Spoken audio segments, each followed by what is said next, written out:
Mga kaigalaan, mga yung adlaw kanatong tanan karong gabi una request na punta as judge sa Nabunturan Queen 2025. Si Budge Fernandez na pod ang nag-makeup sa ako. Request na ako siya kay pertigyud niyang hawda. Mugwapag yung ko sa iya hamura kung mubalik pagka 18 years old. Korean daw ang akong concept karon mo nang gihirduhan ko niyag ing-ani tan-awara nagyud ko'y ribbon sa akong likod. Nahimuot ko kay mo nagyud kog dalaga. Dalagang ulay tan-awa o bongga kaayo gipicturean ko daan ni Bad sa mga nangita sa iya.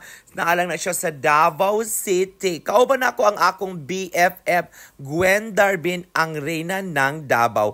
Assist lang sa si Sarah karong gabi una kay wala siya gi-request. Padulong na mi sa backstage kay para mag-judge and nakita nato ang 15 ka mga gwapa nga kandidata. Ayan. So gitaora na mi aning mura garland nila no. And nakita nato sobra ka bongga sa ilahang stage. Sa production number pa lang na-amaze ko sa paggawas sa mga kandidata kay grabe gyud sa mga suga palang daan. Grabe, budgeted yun kaayo ang nabunturan. Unang gitawag si Gwen Darbin, sunod si Attorney Bohol, og ako ang last nga gitawag. Tanawa ako, magyong girampahan. And daghan po day kaayo kong fans din sa nabunturan. Mo nang happy kaay ko kay daghan kay kong mga follower din hi. Unang ning gawas ang ilahang fantasy costume. Under the sea ang ilang mga costume na ay alimango, na ay pasayan, na ay sirena, o uban pa. Isa sa ako ang na-amaze ang kaning bongga kaayo nga alimango og bongga kaayo nga pasayan. Ayan. And of course, dili gyud mawala ang atong elegant silver and white gown. Tan-awa, nanukad gyud tanan ang mga kandidata mao nang grabe gyud ka prestigious sa ilahang search dinhi sa nabunturan. Ayan. And karon nakita nato ang ilahang beklaan. Lamay or reunion? Bayot, ang daghan yung malibang kay salamay kay ngano very judgmental kay mga tao. Pag ato nila salamay, may mo silang awelami ang handa.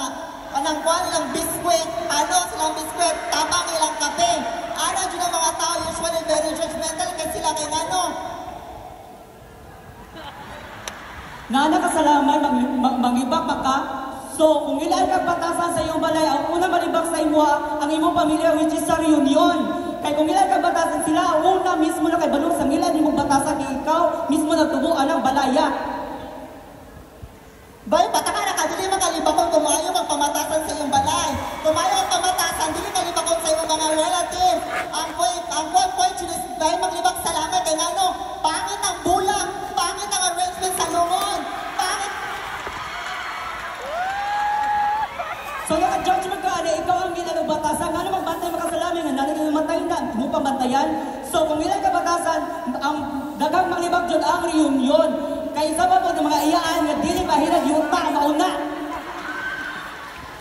Okay na daw ang ato mga judges. Ay, grabe ha!